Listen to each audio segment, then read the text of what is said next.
Assalamualaikum warahmatullahi wabarakatuh. Ketemu lagi dengan Bagus John Maulana SKM dalam video tutorial program Kusta. Teman-teman, hari ini saya akan share materi tentang 6 penyebab seseorang mangkir atau tidak meminum obat kusta. Istilah mangkir itu sendiri sebenarnya tidak melanjutkan pengobatan, entah karena hal apapun ya. Dia tidak mau minum obat atau dia tidak mau mengunjungi puskesmas untuk ngambil obat dan sebagainya. Yang seharusnya kalau orang mangkir itu kita datangi. Ada apa? Kenapa tidak ngambil obat? Apakah ada sebab-sebab tertentu yang perlu kita gali dan kita perlu atasi permasalahannya? Sebenarnya pasien mangkir itu belum tentu dia akan mengalami putus obat atau drop out atau default ya. Tergantung nih jangka waktunya. Kalau seseorang dinyatakan default atau dinyatakan putus obat atau DO adalah tatkala seorang penderita kusta itu tidak bisa menghabiskan blister yang harusnya dia habiskan, blister MDT, jumlah blister atau jumlah lembaran MDT yang seharusnya dia habiskan dalam rentang waktu yang memang seharusnya dia tempuh. Untuk pasien PB dia harus menghabiskan 6 blister dalam 9 bulan. Jadi 6 blister atau 6 lembar itu harus habis dalam 9 bulan. Memang satu blister itu 28 tablet ya, kita bisa minum 28 hari selesai. Tetapi secara umum waktu yang diberikan untuk pasien PB adalah 9 bulan untuk menghabiskan 6 blister. Artinya dia memiliki spare, memiliki ketersediaan waktu 3 bulan untuk tidak minum obat. Ya, berarti kalau misalkan stoknya lagi kosong kayak keadaan kemarin tuh, kalau kosong sampai 3 bulan berarti nggak apa-apa. Tetapi kalau lebih dari itu, maka dia tidak akan bisa menghabiskan 6 blister dalam 9 bulan. Kalau untuk pasien MB, dia harus minum obat 12 blister atau 12 lembar MDT dalam tempo 18 bulan. Jadi, dia diberikan waktu 18 bulan untuk menghabiskan 12 blister. Artinya kalau misalkan terjadi kekosongan 6 bulan atau kurang, masih bisa dikompensasi, masih bisa terkejar. Tetapi kalau lebih dari 6 bulan dia kosong nggak minum obat, maka dia tidak akan bisa menghabiskan 12 blister dalam 18 bulan. Seperti itu guys. Tapi ini saya ngomong seperti ini bukan berarti ngajari teman-teman kusta yang lagi berobat untuk santailah, minum obat juga bolong-bolong nggak apa-apa, bukan seperti itu ya. Kalau Anda bisa rajin setiap hari minum obat rutin tanpa putus, tanpa bolong-bolong, tanpa jeda, ya habiskanlah sesuai dengan waktu secepat mungkin. Nah, keadaan-keadaan darurat misalkan Anda obat yang ketinggalan di rumah, Anda sedang di luar kota, atau misalkan stok kosong kayak beberapa daerah kemarin di Indonesia juga terjadi kekosongan stok dan sebagainya, itu artinya kondisi-kondisi yang di luar kontrol kita. Nah, itu ada kompensasi, ada tenggang waktu yang kita diperbolehkan luput tidak minum obat tersebut ya. Nah, ya tadi yang sudah saya ceritakan. Untuk pasien PB berarti Anda bisa luput atau tidak minum atau lupa minum obat MDT itu kurang dari 3 bulan. Kalau pasien MB kurang dari 6 bulan Anda boleh lupa atau diberikan sebuah kompensasi barangkali Anda tidak bisa minum obat itu karena suatu hal yang tidak Anda sengaja. Jadi seseorang dinyatakan default atau DO atau drop out itu jika terjadi seperti itu ya. Dia tidak bisa menghabiskan jumlah blister yang ditentukan atau yang diwajibkan minum dalam rentang waktu yang telah ditentukan baik pasien PB maupun MB. Nah, kalau istilah mangkir, tidak ngambil obat, tidak minum obat itu sebenarnya belum tentu terjadi default ya kan. Misalkan pasien PB baru 1 hari 2 hari, wah pasien itu kok mangkir. Nah, berarti kan dia kok tidak ngambil obat, dia kok tidak minum obat, dia kok tidak berkunjung ke puskesmas untuk kontrol dan ngambil obat. Berarti dia disebut mangkir dulu. Nah, mangkir belum tentu default atau DO atau drop out.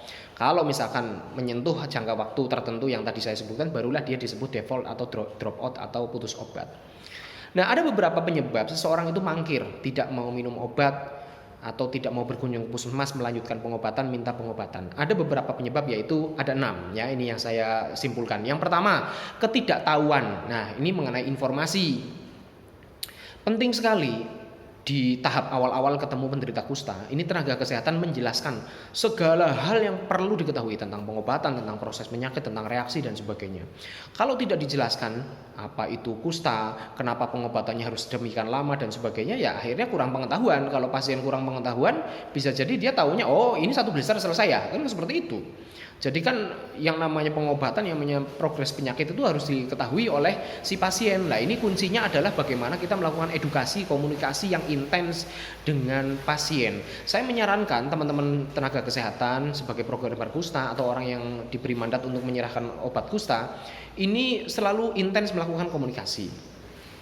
Dengan cara harus saling save nomor HP-nya si pasien. Pasien juga punya nomor HP tenaga kesehatan juga ya memiliki nomor HP si penderita kusta. Jadi kalau misalkan ada mangkir 1 hari 2 hari langsung ditanya. Atau kalau pasiennya mengalami suatu kejadian-kejadian atau gejala-gejala yang dirasakan ada sesuatu yang memang bermakna, ya segera tanya ke petugas puskesmas atau ke orang yang memberikan obat. Ini ada apa ya? Kok saya seperti ini dan sebagainya. Jangan sampai putus pengetahuan, putus komunikasi. Ada miskomunikasi. Nah, kalau di situ pengetahuannya saja sudah tidak terpenuhi, maka bisa jadi pasien itu salah ngambil keputusan, salah menentukan, salah pengetahuan. Dia kira 1 blister cukup, 2 blister cukup, 3 blister cukup dan sebagainya. Akhirnya dia tidak tahu kewajibannya menghabiskan obat itu sampai tuntas, ya kan? Jadi yang pertama itu kurang pengetahuan. Yang kedua adalah kurangnya kemauan. Nah, bisa jadi Anda sudah ngajari nih sebagai tenaga kesehatan. Ini loh penyakit kusta ini bla bla bla bla bla bla dan sebagainya. Sudah dikandani, sudah dikasih tahu, dikasih informasi, sosialisasi, edukasi, tetapi ngeyel.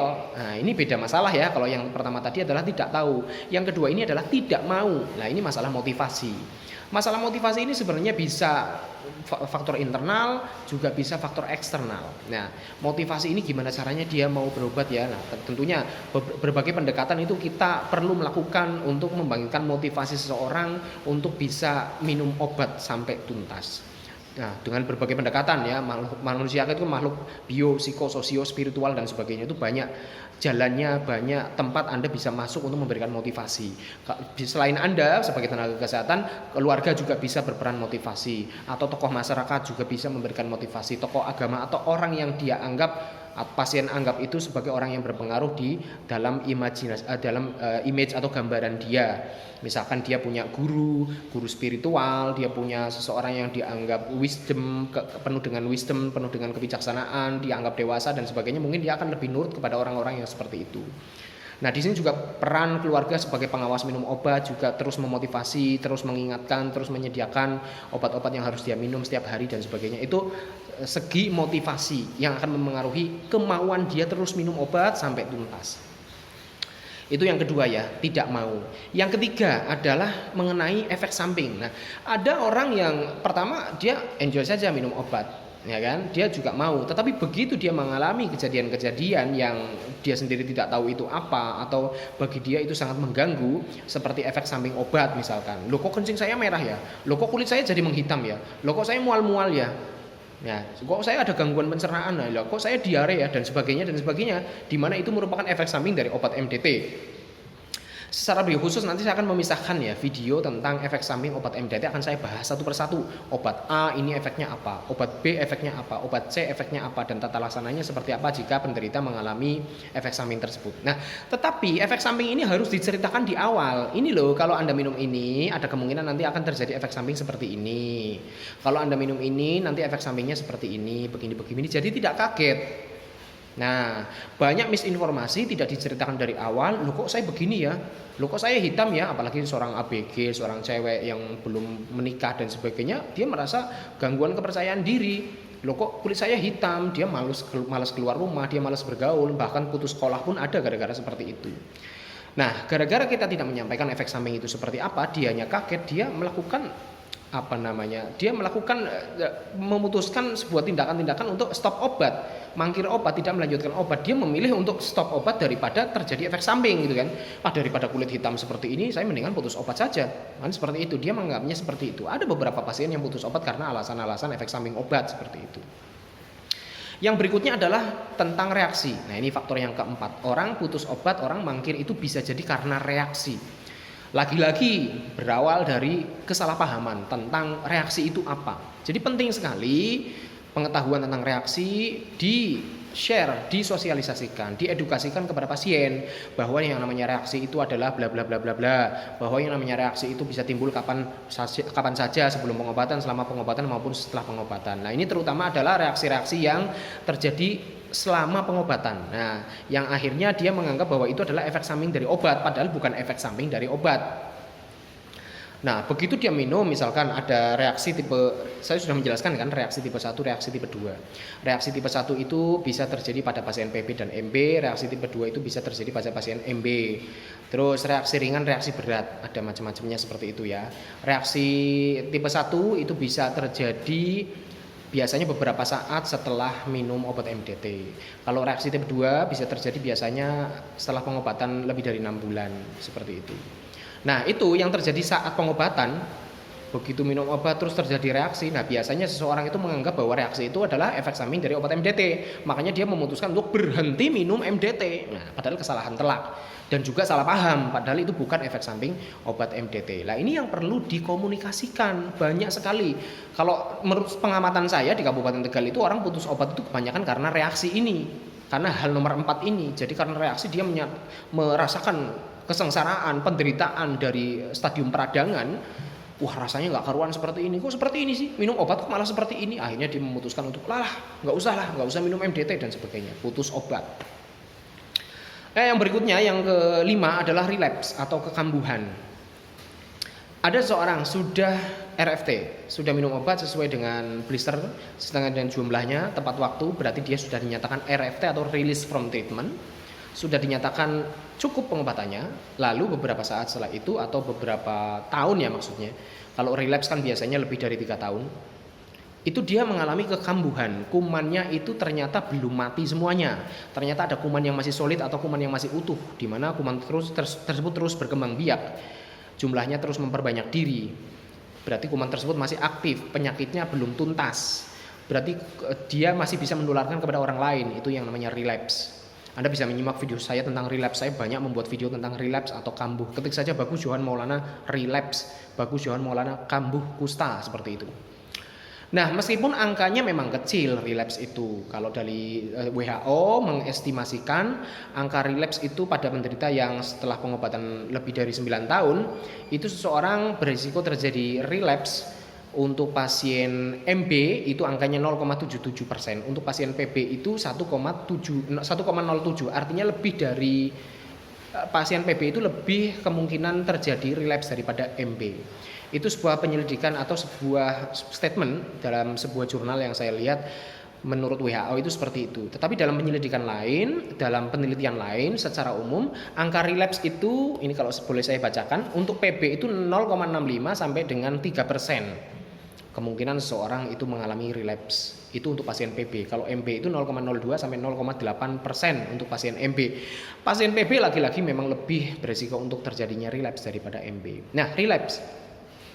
Mungkin pada pengobatan yang pertama kali dia sudah RFT itu lancar-lancar saja. Tetapi pengobatan relapse-nya ini, nah ini yang kadang membuat seseorang ini putus asa. Loh, saya sudah habis 12 blister kok untuk pasien MB, atau sudah habis 6 blister kok, sekarang kok masih saja kumannya masih aktif. Lah, yang dulu-dulu gimana?